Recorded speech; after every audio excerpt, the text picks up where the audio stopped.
Good afternoon, Abbotsford residents. I'm Mr. Pelican. I'm running for your Commander-in-Chief. Today there was a picture given out by the Abbotsford City.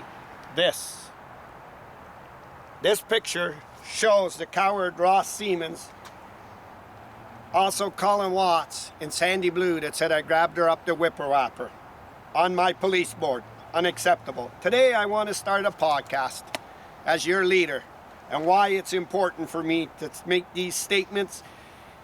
In weeks to come, you're going to see many videos outlining of why I want the RCMP in Abbotsford and private police are going to be let go out of here. Today's video, I would start here before I start on the attempt of my life or anything else. Henry Brown was the mayor of Abbotsford. Also, his son was a proving officer, and he had city councils in his house lifting jobs and collaborating. That there should have a police department putting stops to insider trading. It wasn't. They were friends. I'm going to show you week by week of what they did, thanks to Darren Bell. I'm on Gladys Avenue, here where the homeless were camped, where the tree of hope was and everything else. All these rocks were hauled in on taxpayers' dollars. When Councillor Mogale, he ran in many elections. He was a city councillor. He ran at the federal level and the provincial level. But he also gave his service to Abbotsford, to the South Asians, and to us.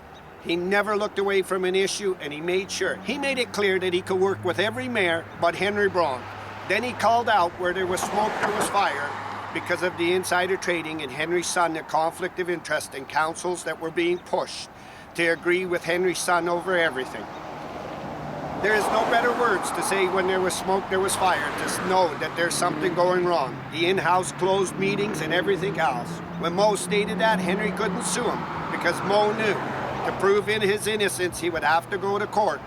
And then under the court, you would have to testify opening the enclosed meetings and everything they were doing. Councillor Mogale ran for mayorship. When he ran, Henry knew what I knew, that the South Asians are good for votes and lots of donations. And that's why these guys cater to him, using them every time, and then they don't help him on anything. Mo decided not only to do that, he decided to bus the homeless to the voting poll and feed them for the day and show his goodwill.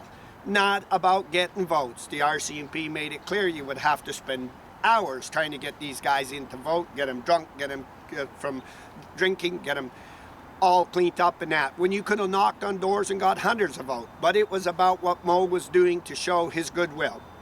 When Henry found out, he was worried that Mo could pull more votes. He ordered his Abbotsford task force, with me not far behind in the city, to come down and beat him up. In Henry's words to Mike, "Sir, I can't have that shit kicker taking them homeless to that voting poll, Mike." Mike used his Abbotsford task force. When I knew that, I told the RCMP, and that's how I could film it. They rolled up here, one after another in the cop cars, and started to smash and threaten the campaign people in a democracy. Telling the campaign people that you're interfering in elections, and you can't do that. Everybody knows that. That is a guaranteed. This was done in greed, and it was done in buddies and friendships. This here should have had the Abbotsford Police, Mike Sir, apologizing and investigating and coming forward. He couldn't. He was Henry's friend, and he couldn't do what was right till it pulls the company down. I'm running for Commander-in-Chief, and the first thing I will do is apologize to all the South Asians on behalf of Councillor Mogale, which I only met a few times in my life, and I would apologize to it all. This white-collar crime in Abbotsford should have never did this, and they should have issued a statement as a police force. I'm going to lay out weeks to come many videos showing you why the Abbotsford Police can't be trusted, how much money they have took out of taxpayers, all the stuff that you got to guess what they're covering up, and I'm going to show you why, as I go on this journey, why I want the RCMP in Abbotsford and all the private police gone. They cannot be trusted. I'm live, Gladys Avenue, Abbotsford, British Columbia.